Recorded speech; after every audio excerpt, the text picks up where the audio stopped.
Kemudian selanjutnya kita ada soal jawab ya. Soal jawab disampaikan kepada 3 pemateri yang sekarang ini hadir di hadapan kita. Kemudian peserta untuk bertanya dan jangan lupa berdiri menyebutkan identitasnya. Begitu ya aturannya. Dan silakan kita mulai soal jawab.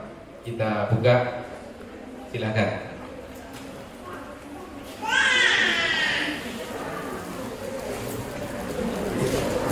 Baik, ada yang ingin mempertajam, ingin memperdalam, atau ada yang ingin tanya kapan rampungnya? Ya, silakan. Baik, bisa. 1. Ya. Yang berikutnya 2. Masya Allah. 3. Cukup ya. Silakan. Ada teman-teman mahasiswa yang menyerahkan mic ini ke yang penanya ya. 1, 2, 3 ya. Ditujukan ke siapa ya? Assalamualaikum warahmatullahi wabarakatuh. Perkenalkan, nama saya Wahyudi. Saya dari SD Tahfidzul Quran Mutiara Islam Purworejo. Alhamdulillah jauh-jauh dari sini, makanya kita juga ingin dapat bekal yang banyak ya. Sebelumnya saya ucapkan jazakumullah khairan kepada para materi hari ini. Masya Allah, ini begitu banyak ilmu yang kita dapatkan. Mudah-mudahan kita bisa mengamalkan nanti sebagai guru saya di sini untuk bisa mengamalkan di sekolah kami. Di sini mungkin saya ingin bertanya kepada siapapun yang ingin menjawab, monggo gitu ya. Mungkin lebih ke arah Kak Arik ya. Sebenarnya saya juga sedikit ngefans juga sama Kak Arik. Alhamdulillah bisa bertemu, masya Allah, bisa bertemu langsung karena di sini saya juga suka dengan kisah-kisah yang disampaikan beliau gitu ya. Pertanyaannya gini Kak, sebenarnya sedikit curhat saja dengan diri saya pribadi. Saya mungkin punya bakat berkisah itu, mungkin gitu ya. Tetapi mungkin saya juga punya karakter malu Kak, gitu loh. Nah itu tips agar bagaimana caranya agar saya itu berkisah di depan anak-anak itu bisa seperti antum gitu Kak, bisa seperti jenengan gitu. Bagaimana caranya? Kadang-kadang punya kisah yang cukup bagus tetapi mimik atau suara-suara yang seperti Kak Arik punya itu sebenarnya mungkin bisa ya. Cuma bagaimana agar tips cara berkisah saya itu masuk ke anak-anak dan bisa didengarkan dengan baik, intinya ya menjadi bakat yang bisa saya sampaikan ke anak-anak ke depan seperti itu. Terima kasih. Wassalamualaikum warahmatullahi wabarakatuh.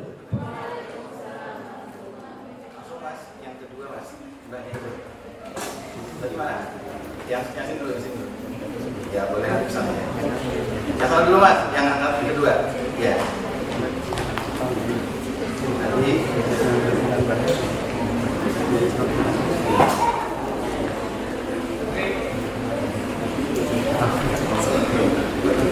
Bismillahirrahmanirrahim. Assalamualaikum warahmatullahi wabarakatuh. Saya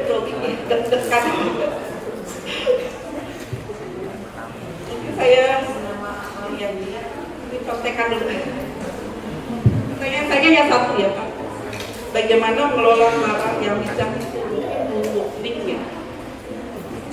Itu kedua mungkin saya mungkin terus dari tadi. Bagaimana mewarnai suatu cerita bisa seperti Kak Bal ya. Itu bisa mewarnai karakter anak sampai sekarang. Bisa mewarnai dan diwarnai sampai sekarang. Terima kasih untuk sekian. Oh ya, perkenalkan, nama saya Suryati dari Permata Islam. Cukup sekian. Assalamualaikum warahmatullahi wabarakatuh.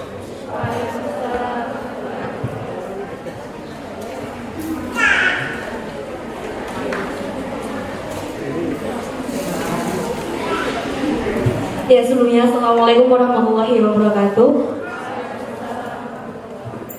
Perkenalkan, nama saya ini ada di Prodi PGSD semester 6. Dan di sini saya izin bertanya terlebih kepada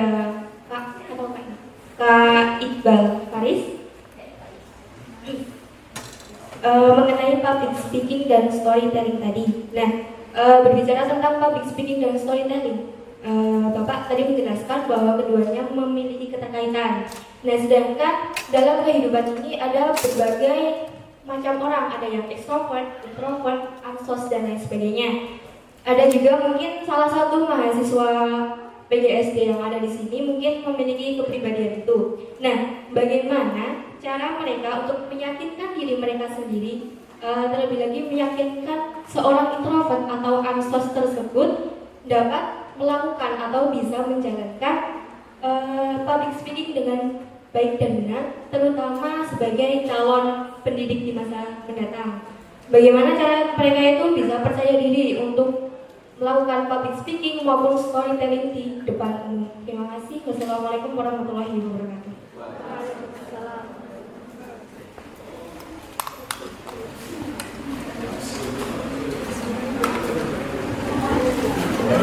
Soal malu, Mbak. Malu. Mas, Ustaz, kalau malu itu bidang psikologi, Mas. Itu kan di diri gitu ya. Nah, nanti saya nambahin, tapi yang beliau yang tahu. Nah, bagaimana juga malu di depan, itu juga beliau, karena beliau pakarnya. Saya ke teknik-teknik tadi kan nanti. Itu saya tambahkan. Ya.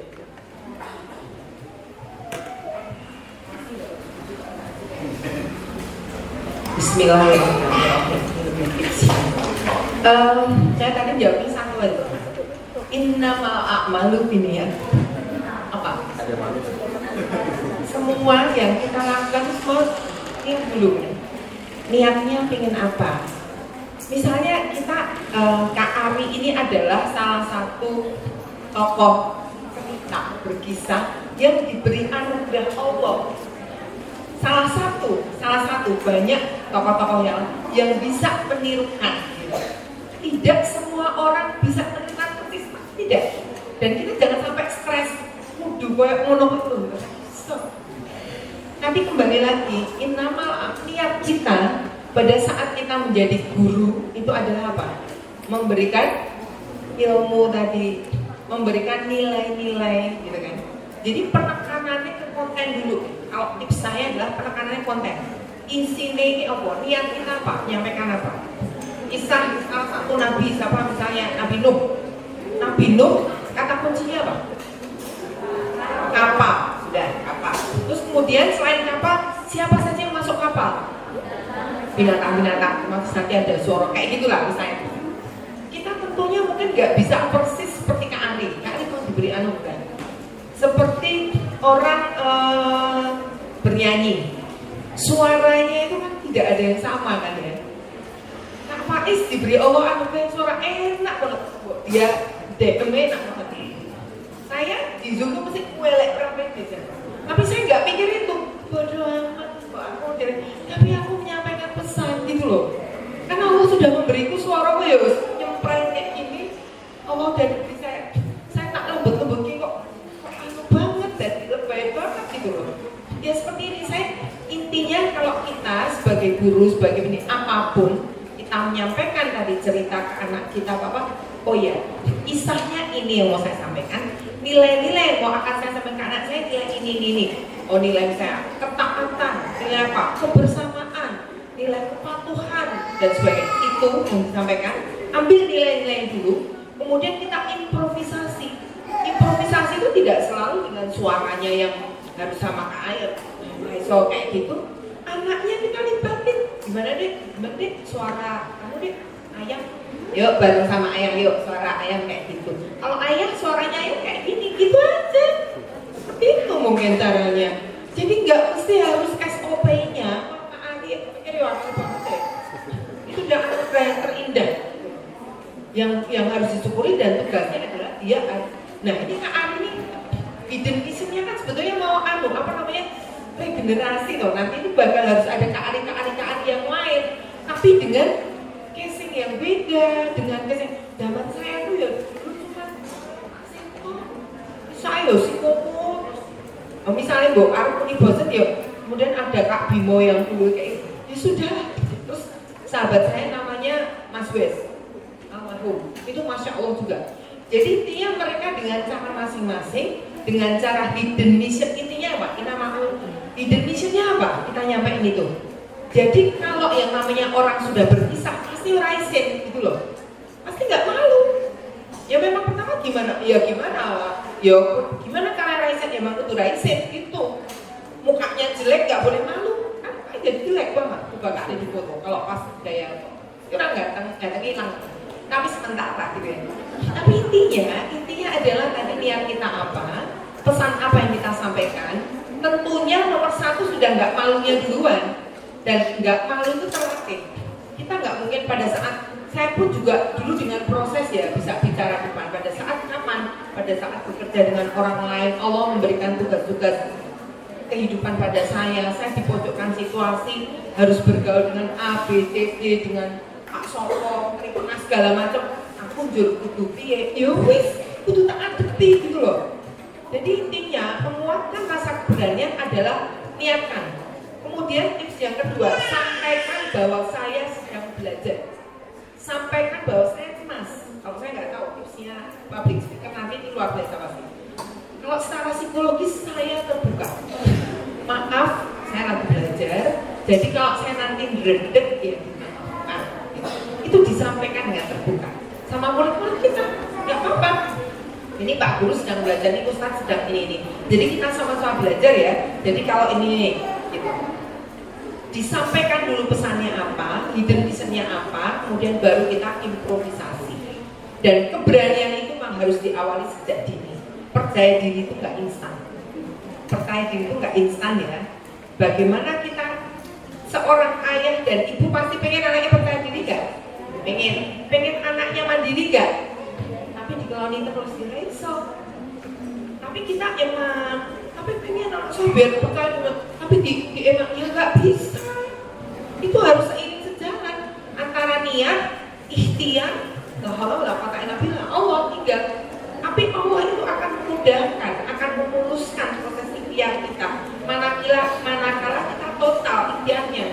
Kemana ikhtiar kita? Belajar ke A, B, C, D, datangi tokoh-tokoh, datangi ini. Itu ikhtiar.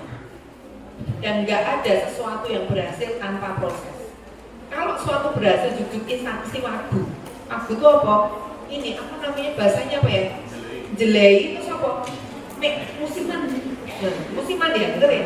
Musim apa gitu lagi, ini lagi sinau. Wes, musimnya nggak ada, hilang.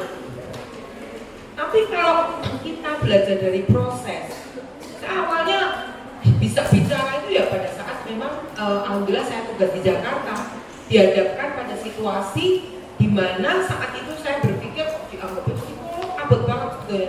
Dipikirnya nggak psikolog itu kayak paranormal. Ya enggak lah, kita ya belajar. Ternyata dihadapkan oleh situasi. Nah situasi itulah yang membuat kita berani. Situasi itulah yang kita positif thinking bahwa ini sebuah tugas kehidupan yang harus saya hadapi, yang harus saya pecahkan. Mau nggak mau saya harus berpikir, mau nggak mau saya harus belajar. Itu niatnya, menyemangati, menyempiriti hidup kita sendiri untuk menjadi lebih tahu, untuk menjadi lebih terampil. Dan sampai sekarang pun harus terus belajar gitu kan. Kita nggak akan di stop sebelumnya nyetop Allah gitu kan. Jadi intinya, ayo, makanya tadi belajar ngaco belajar kan coba. Tapi kita jadi guru, ayo nak, yang berani nak, tapi gurunya ternyata dorawani. Ya lucu. Jadi kembali lagi ke kita dulu. Ayo, mulai dari proses menumbuhkan percaya diri itu dari diri kita. Kita yakin tadi, kita yakin yang kita lakukan itu ada misi kebaikan. Kalau ada misi kebaikan, insya Allah ridho. Kan ada doanya, doa untuk dimudahkan adalah Allahumma faqihni fiddin wa alimni at-ta'wil ya. Dimudahkan doa ini setiap memulai setiap mulai doa. Semuanya bismillah, semuanya karena Allah. Kalau Allah memang meridhoi niat kita, kalau Allah memang mengizinkan kita, itu Allah itu akan memberi jalan yang lurus. Selama kita ikhtiarnya benar. Tapi yang ikhtiarnya instan tadi ya, yang pangkukan pasti dadinya barokah. Gitu Gitu ya, saya kira itu. Jadi spiritnya adalah dari diri kita sendiri. Dari diri kita sendiri jangan malu. Memang itu nggak boleh malu. Kan yang nggak boleh itu malu-maluin ya. Malu-maluin nggak boleh. Itu ya, overconfident terus setelah merasa udah bisa terus lebih. Ya nggak boleh juga. Allah buka nanti. Pasti nanti akan diturunkan sama Allah. Dintul-tul sama Allah. Ya, intinya tuh sebetulnya kita dalam kehidupan itu saling berdakwah. Kita saling siar. Saya kira itu mungkin dari saya. Ya, karena jawab yang oke.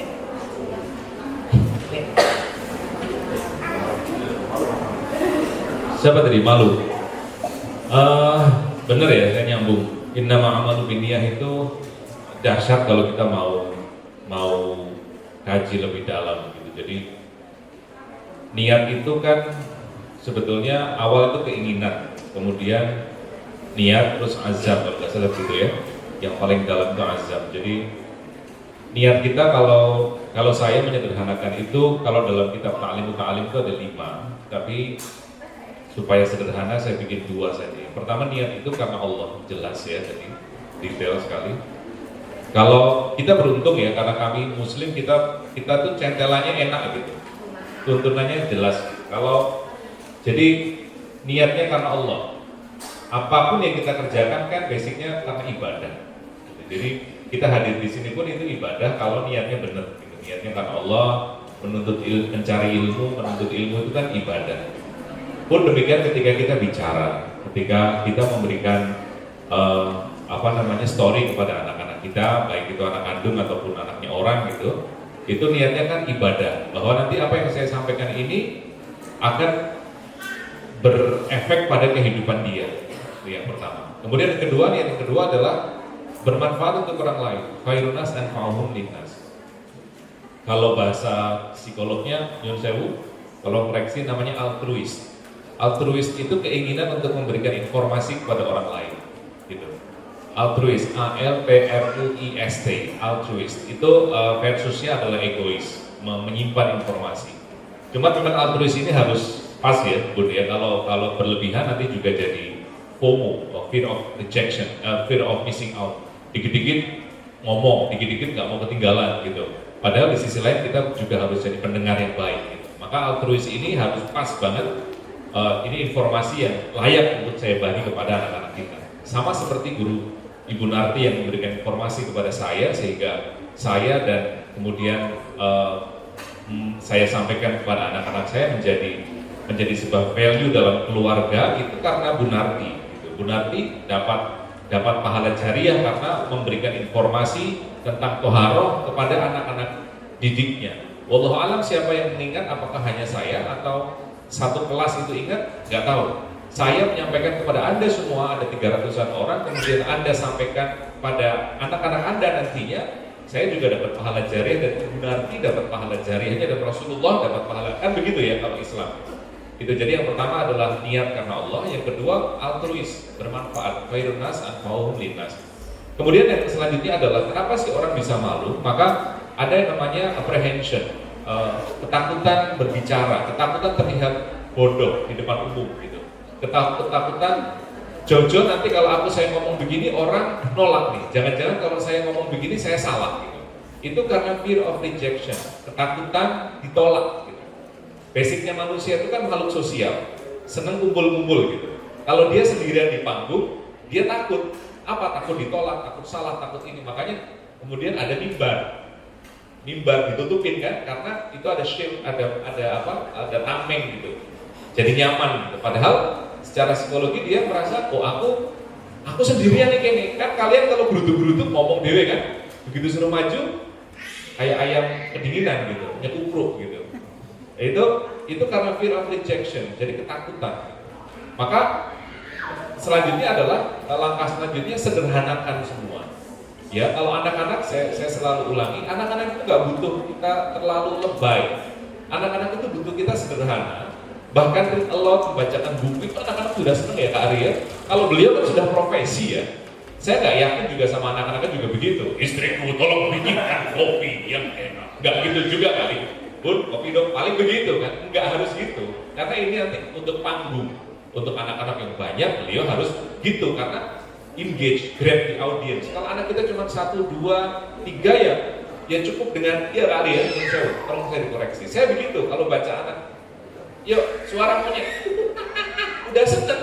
Mereka nggak perlu seprofesional beliau. Saya belajar dari beliau suara gandeng. Orang iso gitu. Tapi apakah itu kemudian berhenti? Kan enggak.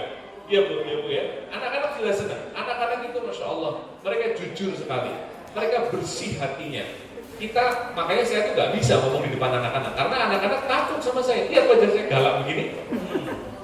Ayo adik-adik tepuk tangan lah, jelas. Maka itu bukan audiens saya. Boleh toh milih audiens? Boleh. Dalam public speaking bagi saya pribadi, madhab Faisiyah nih ya, madhab yang saya bikin, boleh milih audiens itu boleh. Ketika kita nggak enjoy dengan audiens kita, ya jangan datang. Saya selalu tanya, ya mas ya, saya mas dokternya, audiensnya siapa? Oh kampus, sebetulnya bukan audiens saya. Kalian tuh mahasiswa bukan audiens saya. Karena saya galak. Dan anak-anak mahasiswa kan tadi sudah saya bentain di belakang tadi. Karena saya nggak bisa gitu, tapi saya coba dan ternyata ada kok yang audiens yang matang ada nih, yang sekitar 20%. Oh ya oke lah, alhamdulillah, berarti cukup bisa gitu. Jadi kembali lagi ke Mas siapa tadi? Ustadz Wahyudi, sederhana saja, make it simple. Anak-anak sederhana, dan tahukah Anda dalam buku-buku public speaking yang sekarang itu public speaking is a conversational standard gitu. Jadi bukan diploma, bukan kalau dulu deklamasi, bukan. Public speaking itu ya ngobrol, talk. Nah, makanya namanya sekarang talk gitu. Karena conversation is a variant of talk, variasi berbicara. Gitu ya.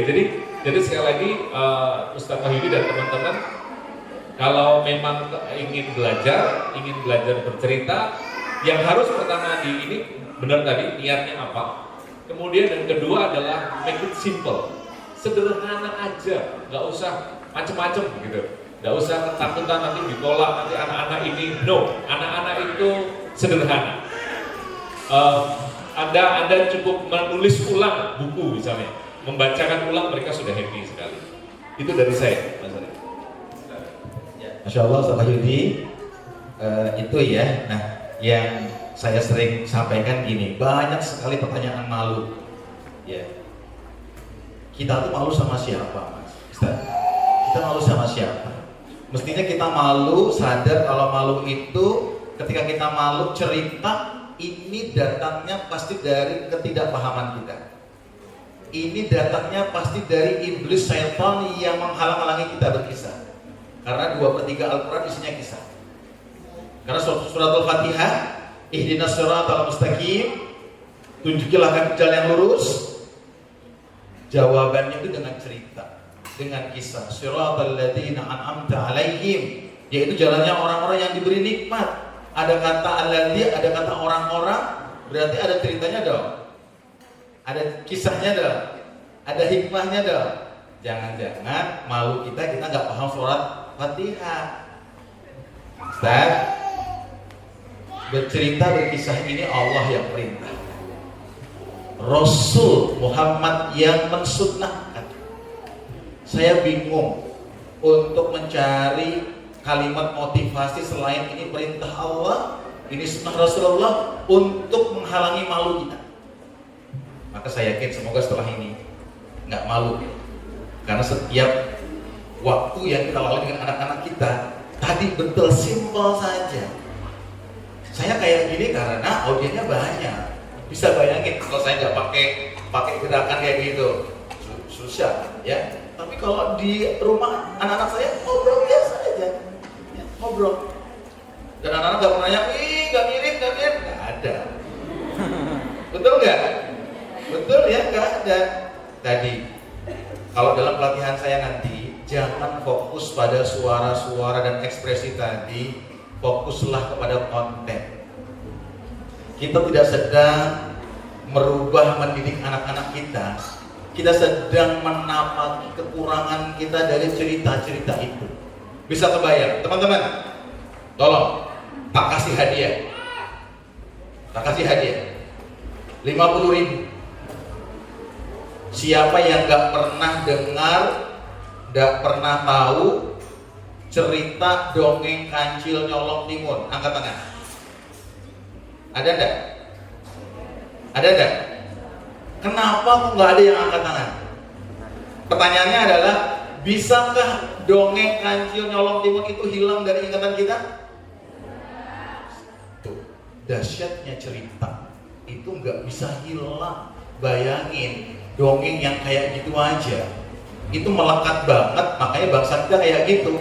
Dongeng kancil nyolong timun, maka muncul tansil nyolong triliun. Ya kan? Ngakal-ngakalin, mahasiswa ngakalin temennya, kau punya duit gak? Aku tuh kayaknya terlambat banget deh. Wah, itu ngakal-ngakalin gitu ya. Banyak. Nah, ceritakan. Tadi ya, kata kuncinya Allah dan Rasul yang memerintahkan. Oh, ada soal. Baik.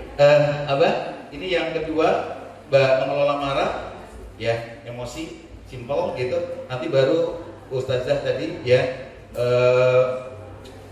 bagaimana, bukan, mbaknya mewarnai cerita. Ini kayaknya Mas Iqbal ya, sama meyakinkan diri. Oke, silakan. Bismillahirrahmanirrahim. Tadi kembali lagi ya, saya tadi di awal Allah memberikan kita akal ya, itu pola pikir, kemudian tadi rasa, kolbu ya, afektif itu rasa. Jadi intinya bagaimana mengelola emosi kita tuh ada keseimbangan antara mikir dan rasa. Tadi begitu marah kita, contoh simpel misalnya kita menjahitkan baju di langganan kita, sudah kita ekspektasi kita, harapan kita bajunya gimana? Bagus, sesuai dengan ukuran, sesuai dengan harapan kita, jadi bagus. Qadarullah penjahitnya salah ukuran, dan ternyata gimana? Saat itu juga kita harus menggunakan baju itu. Bagaimana perasaannya? Kesel ya, kesel banget ya. Udah kesel, kayaknya misalnya itu mahal dan pernah kesel. Itu kalau kita spontan, nggak pakai mikir, nggak pakai itu tadi, nggak ada keseimbangan, kita sudah marah, dan marahnya mungkin meledak-ledak seperti itu, ngonek-ngonek ya seperti itu. Tapi kalau kita pakai berpikir dan pakai rasa yang selaras, kita ke positive thinking. Satu, bahwa manusia itu tidak luput dari kesalahan, dan kita diuji sama Allah dengan kesabaran. Baliknya ke Allah lagi. Baliknya ke Allah lagi, qadarullah gitu loh. Qadarullah yang punya kita ini jadi tidak seperti yang kita harapkan. Kita mulai pikir lagi, itu pola pikir. Kita mikir dulu. Kita mikir, kemudian kalau rasa, yang namanya marah mungkin ya, itu energi kita itu berkurang nggak? Berkurang. Marahnya itu kan negatif ya, emosi yang negatif yang keluar. Itu energi kita itu sia-sia banget. Nah, itu juga marah itu perlu kita pikirkan. Nah, tapi marah itu boleh. Nah, caranya berarti kita pada saat itu ngomong, Bu, ini saya sebetulnya marah. Itu boleh. Caranya. Itu juga, ibunya tuh pun tahu bahwa itu bakal akan marah. Dia udah nggak usah waduh aku salah. Pasti akan pastilah. Pasti ngerti kok rasa mbok. Ini ngerti bakal nggak akan dimarahi. Udah tahu, oke. Terus udah. Nah, terus harap gimana? Jadi intinya Allah memberikan kita ujian, itu namanya takdir, qadarullah. Allah itu pasti akan menguji hambanya dari hal yang terkecil, cuma masalah baju, simpel banget ya. Akhirnya apa? Kalau kita bisa mengelola emosi, kita bisa menyelesaikan masalah. Nah, bedanya itu. Kalau kita bisa mengelola emosi kita, masalah itu lebih gampang terselesaikan. Karena apa? Kita akan lebih rileks berpikir, oh ya sudah, berarti carilah yang mirip-mirip ini. Bersepakat, si ibunya tadi juga mengatakan mohon maaf tentunya kalau dan sebagainya. Terus solusinya gimana nih Bu? Dipecahkan bersama gitu loh. Karena apa? Tidak emosi. Sesuatu yang memang dengan emosional akan tidak jadi baik. Dan di agama kita itu sudah dilatih. Kita memang harus sabar, harus ikhlas, harus syukur. Kemudian berpola pikir lagi, pola pikir yang positif. Itu penting banget gak sih gitu loh. Tingkat kepentingannya itu 10 atau 5 atau 6, penting banget gak sih gitu loh. Kalau itu tidak terlalu penting, gak terlalu urgent, gak cocok banget kita marah gitu loh. Energi kita terbuang. Jadi itu kalau dalam psikologi, saya konsep seperti saya bilang tadi, kita harus melatih diri kita. Gimana? Melatih antara pemikiran dan perasaan. Jadi begitu kita tahu masalahnya, kita langsung pahami dulu, analisa dulu. Semua orang bisa, namanya identifikasi masalah. Ini masalahnya apa, kemudian kok jadi wah ini harusnya aku memang marah, harusnya nih. Tapi oke lah. Jadi caranya seperti itu. Tentunya nomor satu apa? Istighfar. Ada cara lagi ya, istighfar itu meredakan. Ya, istighfar itu meredakan. Astagfirullah, kayak gitu ya, meredakan. Kemudian kita tetap menjalin komunikasi. Lagi-lagi orang yang bisa mengelola emosi biasanya komunikasinya tetap bagus, tetap bisa menyampaikan dengan lebih landai, tidak meledak-ledak. Gitu. Nah itu pembelajaran kita. Jadi siapapun itu bisa. Makanya kembali lagi Allah memang memberikan karakter tiap orang beda-beda. Ada yang karakter emosional yang memang keras gitu ya, temperamental ada yang soft itu apa? Tertutup, introvert banget. Jadi jangan nusuki menang kok. Itu kadang ya itu gampang depresi. Orang-orang seperti itu malah menjadi depresi. Karena dia ada masalah. Enggak, sebetulnya ada. Kowe mangkal enggak? Mangkal. Yang menentok dan enggak jelas gitu. Itu juga tidak sehat. Yang sehat adalah lebih sehat adalah pribadi yang lebih terbuka. Marah ya marah, tapi marahnya dalam kondisi yang terpikirkan. Tadi menurut saya Mas Faiz itu tidak marah, menegur. Itu menegur dan itu mengingatkan. Kenapa? Kata kunci kita harus tegas dimanapun. Kenapa hidden mission ini apa? Memberikan mengingatkan bahwa semua itu ada adab gitu loh. Apa yang kita lakukan itu ada adab. Semuanya dan coba kalau kita diperlakukan seperti itu kita juga kan nggak mau gitu loh. Jadi sebetulnya perlu tegas. Kenapa? Kalau namanya marah, itu kadang-kadang saya marah, bubar, nggak jadi, selesai, nggak diteruskan biasanya gitu. Pernah dulu ya ada guru-guru zaman dulu, guru killer, saya nggak mau meneruskan pelajaran ini sebelum ada yang minta maaf, kayak gitu kan, keluar dari ruang kelas, seperti itu. Akhirnya yang anak pinter jangan pernah goro-goro kue, akhirnya marahnya jadi apa? Marahnya mana? Jadi berkembang. Jadi yang marah itu lebih dari satu, nggak cuma gurunya. Karena menyikapinya tidak bijaksana. Akhirnya yang pinter-pinter nyalakan yang bodoh pun nyalakan bapak. Ya aku itu. Jadi marah, jadi akhirnya kelas itu jadi habis waktu, habis energi, nggak dapat ilmu. Gurunya juga tidak beri ending yang bagus, tidak memberikan nilai. Habis itu sudah pergi, salah juga, gitu loh. Jadi intinya nanti kembali lagi bahwa kita memang diberi anugerah Allah. Rasulullah punya Masya Allah ya kita. Para nabi itu Masya Allah. Nabi Ayub sama Nabi Ayub sabar juga karena diberikan Allah ujian sakit yang Masya Allah biasa. Dan hadiahnya luar biasa juga. Hadiah bagi orang yang sabar itu Masya Allah lebih dari yang tidak kita duga. Jadi intinya kalau marah yang terlalu berlebihan, yang tidak marah yang tidak tepat, tapi itu nggak ada hasilnya, muspromubazir gitu ya. Saya kira itu kita harus belajar mengendalikan diri antara pemikiran dan perasaan tadi ya. Ya siap ya. Terus kita belajar selama tugas hidup kita ini Mas Banyak, kita harus belajar untuk mengevaluasi. Saya kira itu. Iya. Apa tadi? Percaya diri. Oh, karena extrovert introvert tadi ya. Sebetulnya PD itu percaya diri, PD, atau percaya dia, percaya Allah.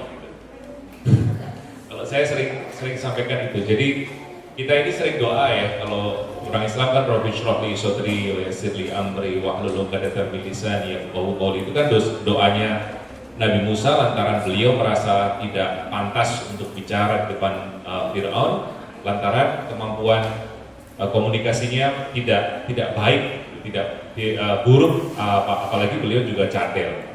Maka kemudian beliau meminta Harun yang lebih expert di bidang komunikasi untuk menjadi jubirnya. Gitu. Tapi lebih dari itu, kata ulama mengatakan Musa ini kayak terbebani mentalnya gitu, karena dulu waktu kecil diasuh sama sama Fir'aun, sehingga ada dinding yang begitu tebal di antara dirinya dan Fir'aun untuk bicara gitu. Masa iya sih lu udah gua asuh lu dari bayi, lu ngomongin gua lu kayak gitu kayak sekarang gitu kan. Maka banyak sekarang itu orang-orang terbebani nggak bisa bicara karena hutang budi gitu, sehingga lidahnya menjadi keluh. Maka langkah pertama, siapa tadi namamu? Alfi dan teman-teman ketika bicara adalah nothing tulus. Setelah tadi ya konsepnya karena kita yakin sama Allah, bermanfaat pada manusia, pada orang lain. Ya, selanjutnya adalah aku lah urusan gitu. Saya tidak ada urusan dengan manusia. Maka persedikitlah hutang dengan orang, minimalisirlah berhutang budi dengan orang. Karena nanti itu efeknya kemana-mana tuh. Banyak orang ya, kemarin saya dengar banyak guru-guru besar ternyata ujiannya dompleng gitu. Dandak nih, gitu ya Pak Dokter ya.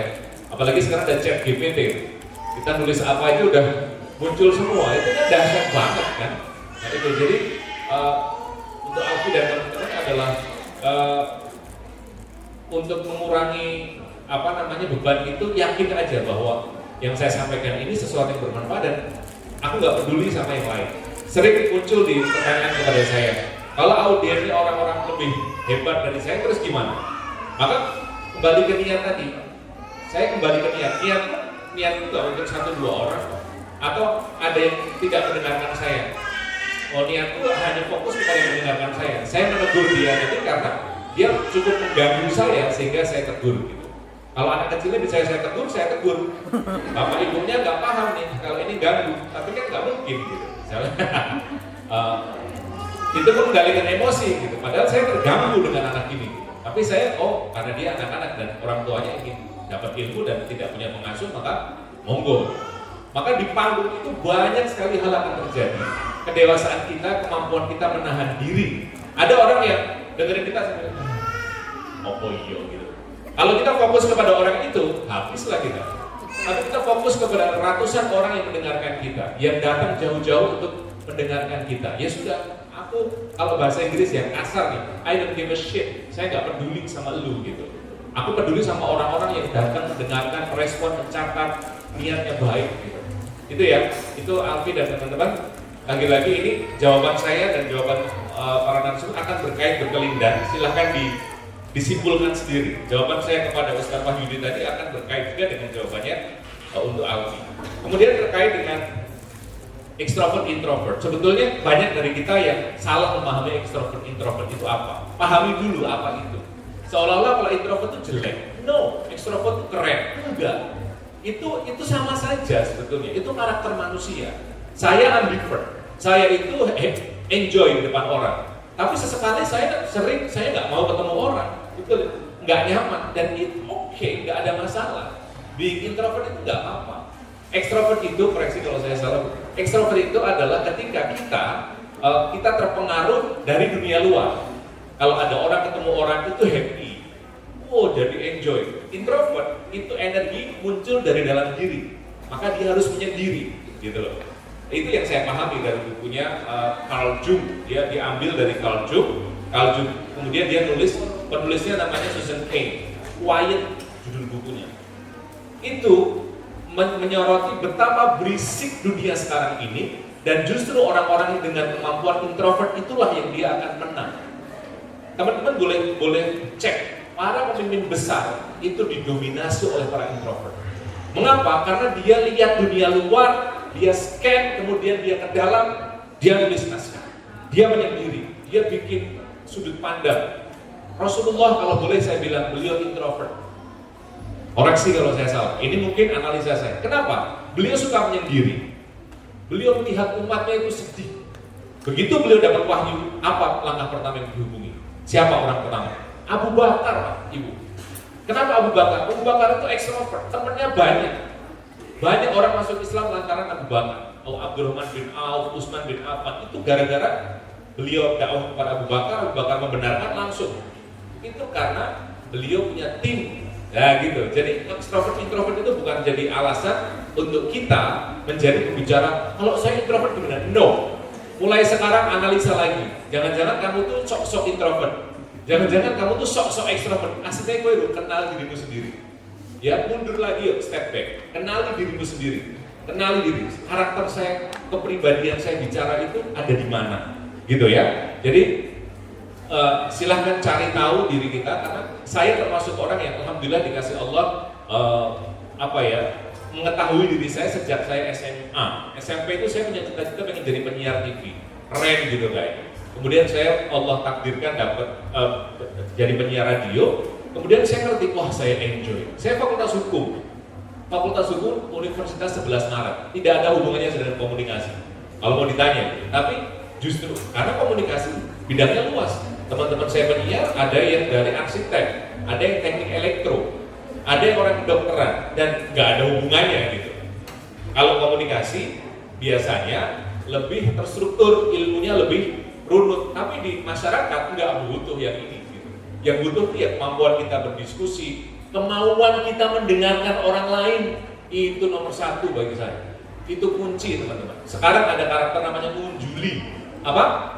Munjuli. Munjuli itu sering saya sampaikan. Flying topper. Kalau ada orang cerita soal kehebatan orang, dia bilang, aku ya harus tahu. Bener banget tuh, keren banget. Ya rasanya terus, aku ya harus tahu. Sering ya dengar kayak gitu ya. Wah, aku ini ketinggalan kereta ya. Tiketku 500.000. Oh, nyata. Aku ya harus tahu. Aku 1 juta malah. Kayak gitu. Anak saya alhamdulillah sudah hafal Quran 3 juz. Masya Allah hebat ya. Memang jadi orang tua yang menghafalkan anak-anaknya hafal Quran itu susah. Anak saya untuk sampai 5 juz juga perjuangannya berat loh. Itu enggak. Munjuli itu nyebelin banget. Itu karakter komunikasi, kepribadian komunikasi yang harusnya kita hancurkan. Saya termasuk sedang belajar mengurangi itu kan. Public speaking. Hiperbola, apalah itu namanya. Kowe sopo gitu, public speaking. Aku itu 23 tahun saya belajar kowe. Kayak begitu. Padahal kata Dale Carnegie dia bilang, berilah kemenangan pada orang lain. Kata ulama, ada satu ulama dia bilang, Allah ciptakan 1 mulut dan 2 telinga. Itu seolah-olah Allah ingin kasih pesan bahwa kita tuh harus lebih banyak mendengar guys, daripada bacot. Kalau orang sekarang dia mau kakean ngomong gue. Ketika orang banyak bicara, maka akan banyak yang keluar, betul? Ketika Anda banyak mendengar, maka insight banyak kepada Anda, betul nggak? Kami dari tadi bicara dan yang dapat banyak ilmu siapa? Kalian menang banyak, betul nggak? Kami ngopos terus capek, gue dibayar bohong, gitu loh, istilahnya begitu. Maka sekarang ayo teman-teman, yuk kemampuan mendengarnya ditambah. Ini setan gepek nih saya bilang. Ini mengganggu sekali ketika kita berkomunikasi. Kita hidup di zaman komunikasi, tapi komunikasi kita sangat buruk lantaran benda ini. Ya, lantaran ini. Kita ngomong sambil gini. Dari tadi saya ngomong sama ibu, saya lagi mau nyetel lewat Asia dan muruk-muruk, panas banget. Tapi nggak berhasil juga. Padahal saya sedang diajak ngobrol sama beliau. Ini penyakit, teman-teman. Betapa banyak kita suami istri, teman-teman kita ngobrol, matanya ke HP. Matanya fokusnya ke HP. Maka ada satu kalimat bilang begini, kalau Anda bicara dan Anda tidak mendengarkan, tinggalkan, diam aja. Lagi ngomong nih, orangnya gini, udah diam aja.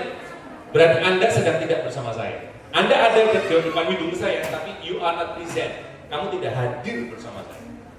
Gitu ya.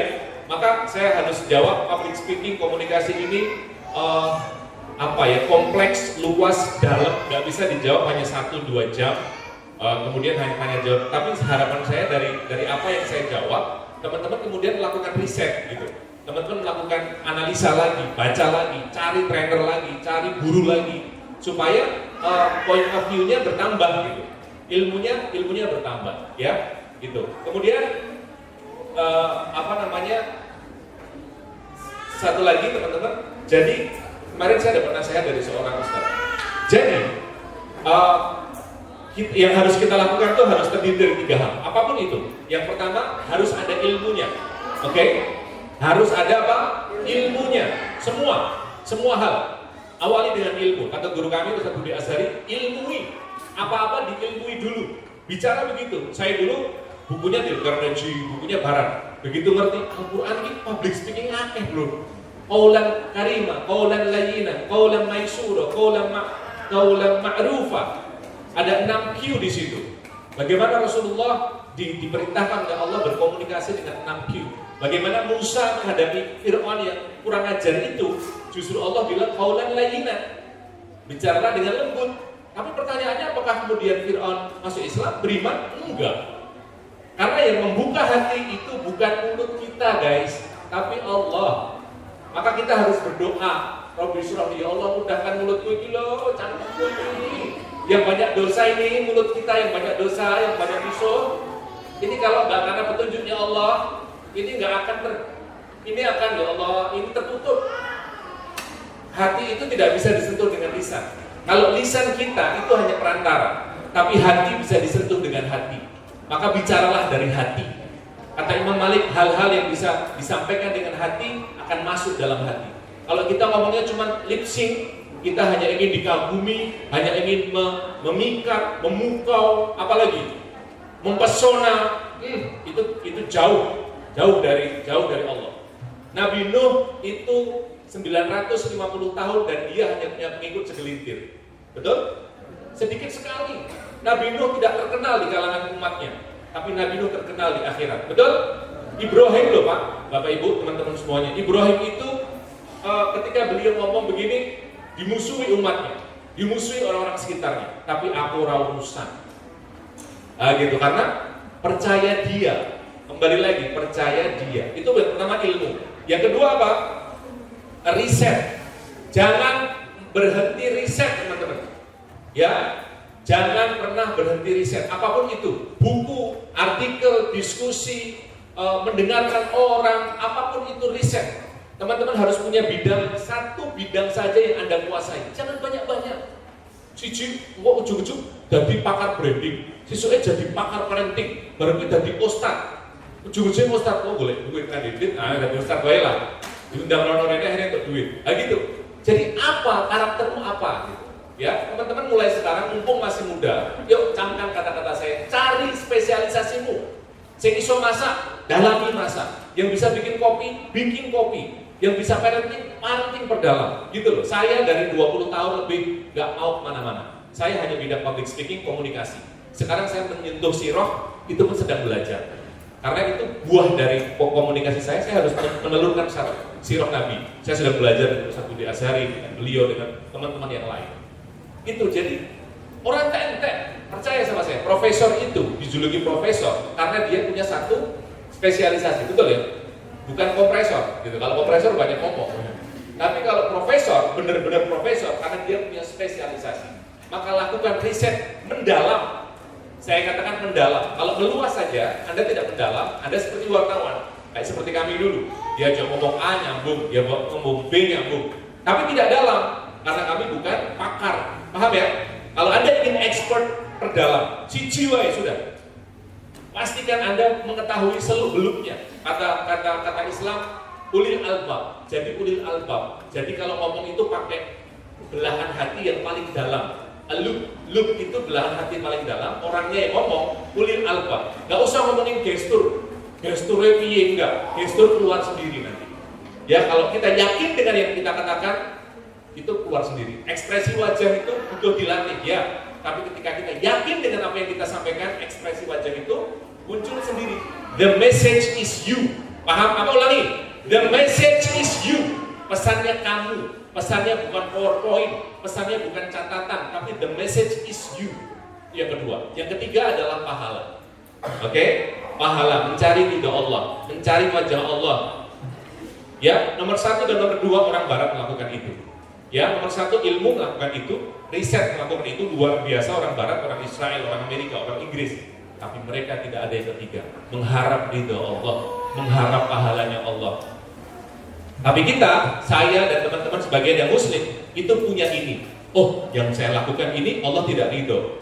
Ketika saya ngomong ini, nanti dulu, saya sudah jalanin belum? Saya sudah walk the talk belum? Aku harus praktek belum? Makanya saya nggak mau ngomongin soal parenting. Aku galak sama anakku.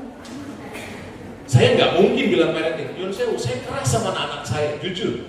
Oh, kalau dalam pandangan psikologi saya sudah parenting model opo itu.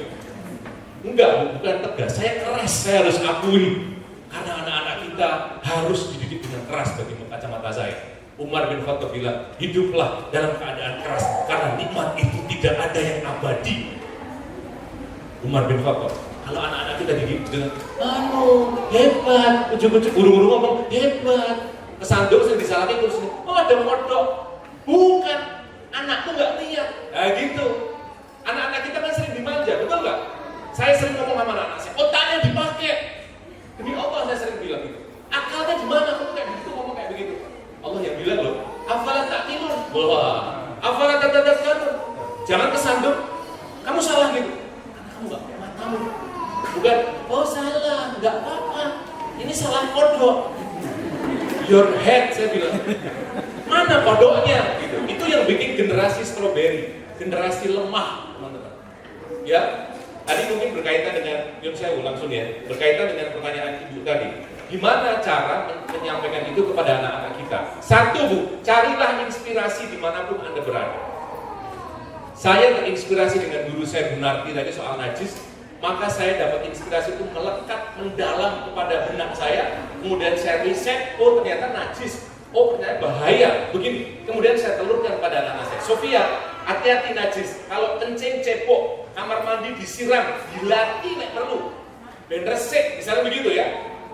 Itu celana dalamnya dicuci sendiri, jangan sampai begitu. Karena saya terinspirasi dengan guru saya.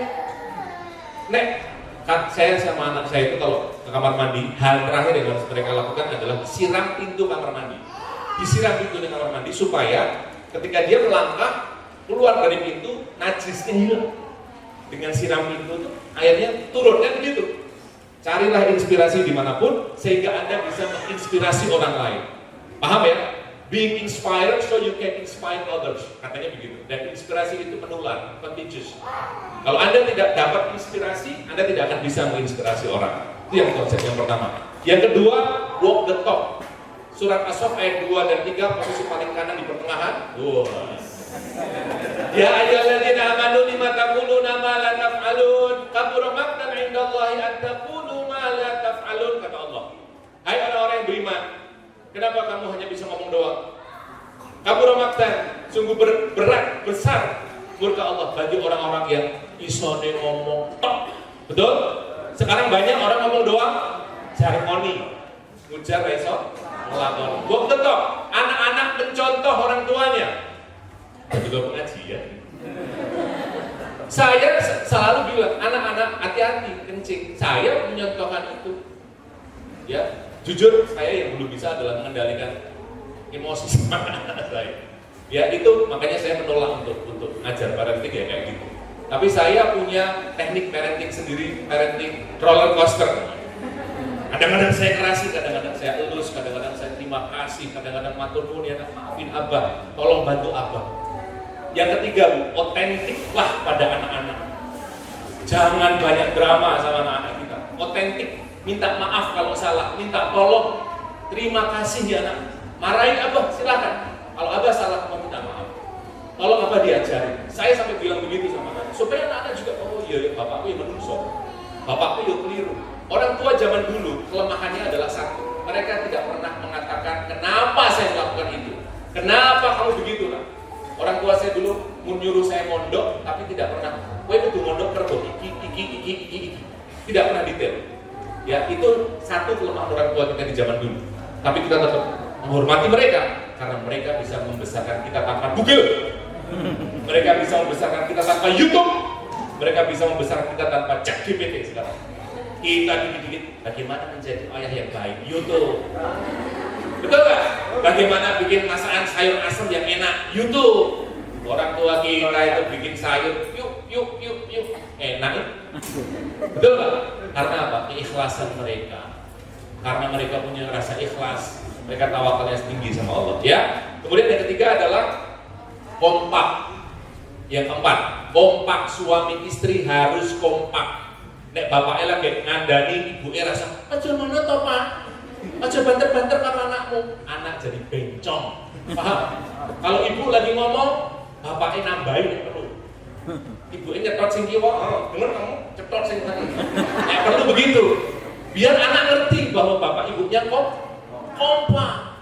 Bapak ibu kok bilang ini diseneni lah, happy itu nanti generasinya.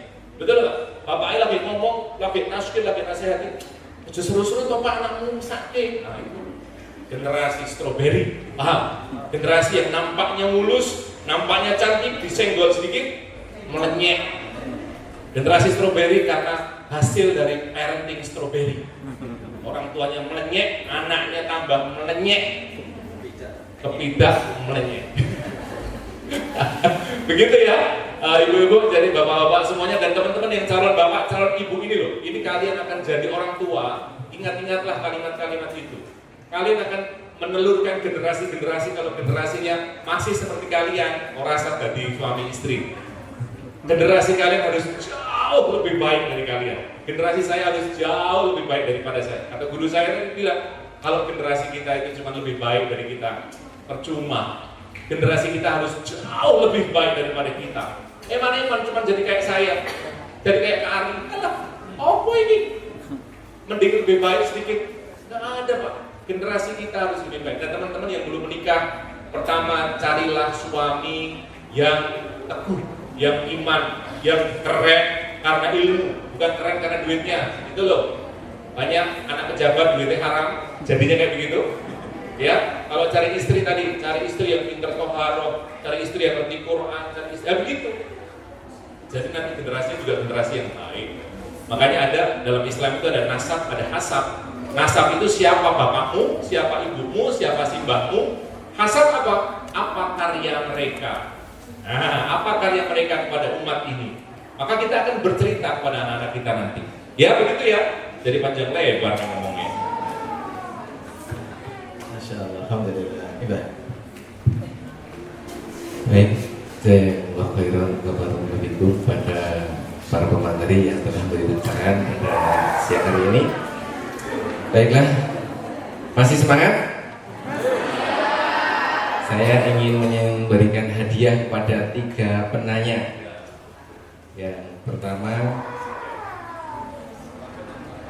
Pak Wahyudi, jadi penanya pertama, kemudian penanya kedua dan penanya ketiga silakan maju ke depan, saya beri hadiah.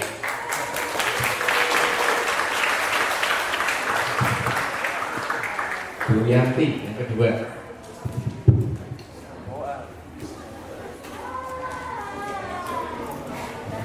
Terus ya maju-maju silakan yang tanya. Semoga bermanfaat ini untuk membantu menulis skripsi. Ya, ini sudah berkeluarga, nanti yang ditanyakan tadi parenting, bukunya pun juga happy parenting. Ya, itu. Kemudian masih ada 1 hadiah lagi untuk tadi yang menjawab pertanyaannya Bunda Ningrum yang hafal 1 ayat tadi. Ini ada 2 buku, tapi hadiahnya cuma 1 yang saya kasihkan. Ini asli tulisan saya. Yang satu, rahasia mengelola PAUD dan TK unggulan. Selama puluhan tahun saya mengelola PAUD dan TK yang menyebabkan sekolah kita dikenal luas oleh masyarakat, dipercaya. Sampai radius 25 kilo masih mau menyekolahkan di KB Permata Islam. Kemudian yang satunya, ini dari saya mengajar SD Permata Islam, selama saya kumpulkan selama beberapa tahun. Ini motivasi isinya, kiat-kiat menggapai impian. Ini perlu anak-anak itu disampaikan seperti itu biar semangat belajarnya. Dan di sini judulnya memulung impian. Silahkan Mbak tadi yang pada 1 ayat itu untuk milih, hanya untuk milih 1 di antara 2 ini. Tulisan ini di tengah-tengah saya kuliah masih menyempatkan diri membuat karya tulis. Tadi mana? Yang bacakan ayat, yang menjawab dari tadi? Siapa tadi yang bertanya? Silahkan memilih dari 2 buku ini. Kalau ada rencana buat PAUD, milih yang 1. Kalau rencananya buat, oh itu ya silahkan. Udah sukses. Sudah sukses ya, suka proses di situ intinya. Baik teman-teman semua yang semoga senantiasa diberkahi dan dirahmati Allah Subhanahu wa taala, kami dalam selama menyampaikan membersamai acara ini ada khilaf, ada salah dalam saya bertutur kata, saya mohon maaf yang sebesar-besarnya. Semoga Allah Subhanahu wa taala senantiasa mengampuni dosa-dosa kita semua. Dan kepada pemateri saya mengucapkan jazakumullah khairan wa barakallahu fikum atas ilmunya. Dan selanjutnya waktu saya kembalikan pada pengacara. Terima kasih. Assalamualaikum warahmatullahi wabarakatuh.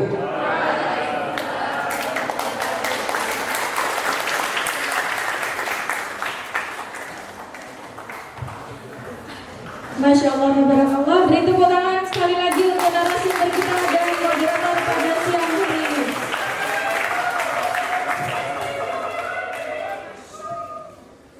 Baik, hadirin sekalian, alhamdulillah acara ini telah kita lewati. Kemudian izinkanlah saya untuk membacakan kesimpulan dari apa yang telah disampaikan oleh para narasumber kita hari ini. Yang pertama dari Kak Iqbal yang menyampaikan mengenai public speaking dan storytelling. Kaitan antara public speaking dan storytelling memiliki hubungan yang sangat kuat. Public speaking itu sendiri merupakan kemampuan berbicara di depan umum secara jelas, persuasif, dan meyakinkan. Sedangkan storytelling adalah cara menceritakan sebuah kisah agar menarik dan berkesan. Kemudian kesimpulan dari Bunda Ningrum mengenai bonding atau ikatan. Nah, ikatan itu sendiri dibangun melalui pendekatan emosional pada seseorang yang bisa diciptakan melalui komunikasi yang efektif, yaitu komunikasi yang disampaikan dengan baik, santun, agar bisa dipahami dengan baik. Kemudian kesimpulan dari Kak Ari adalah bercerita memerlukan kemampuan berekspresi dan variasi suara yang baik, karena itu sangat penting bagi stimulus perkembangan anak. Harapannya, apa yang telah disampaikan oleh para narasumber kita tadi semoga dapat bermanfaat dan menjadi acuan untuk kita semua ke depannya, terutama dalam bidang public speaking kita. Untuk acara selanjutnya adalah penyerahan cenderamata untuk para narasumber kita kepada Pak Farid. Waktu dan tempat kami persilakan.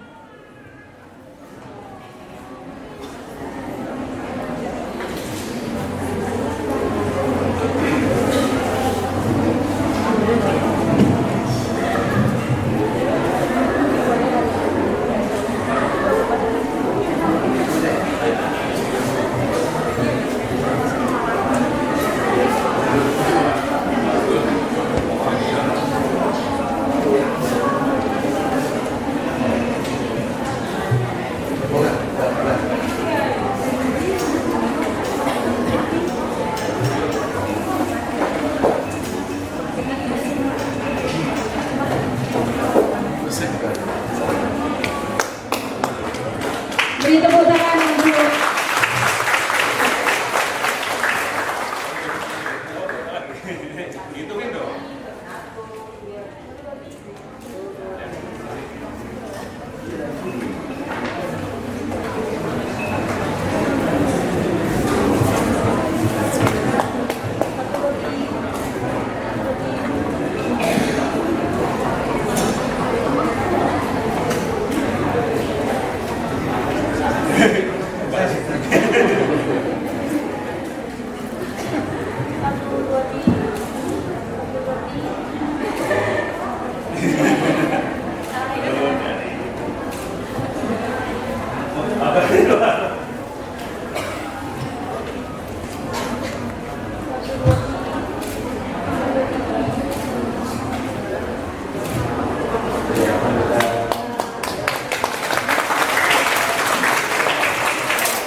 kami ucapkan terima kasih kepada pihak kampus yang telah memfasilitasi terselenggaranya acara yang bermanfaat ini.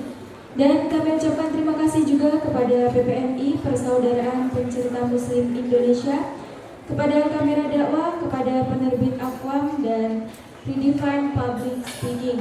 Dan kami ucapkan terima kasih juga kepada para narasumber yang sudah berkenan hadir dan menyampaikan ilmunya, serta para hadirin yang telah berpartisipasi pada acara talk show hari ini. Kami selaku yang mewakili para panitia penyelenggara, mohon maaf apabila ada hal-hal yang kurang berkenan di hati para hadirin sekalian. Baiklah para hadirin sekalian, sampailah kita pada penghujung acara siang hari ini. Marilah kita tutup acara pada siang hari ini dengan berdoa menurut agama dan kepercayaan kita masing-masing. Berdoa dimulai.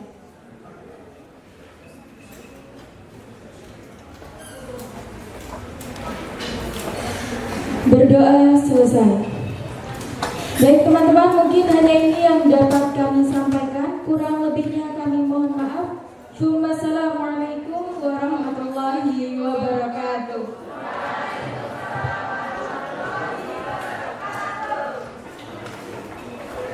Mohon maaf para hadirin sekalian, untuk sampah silakan untuk dibawa pulang. Terima kasih.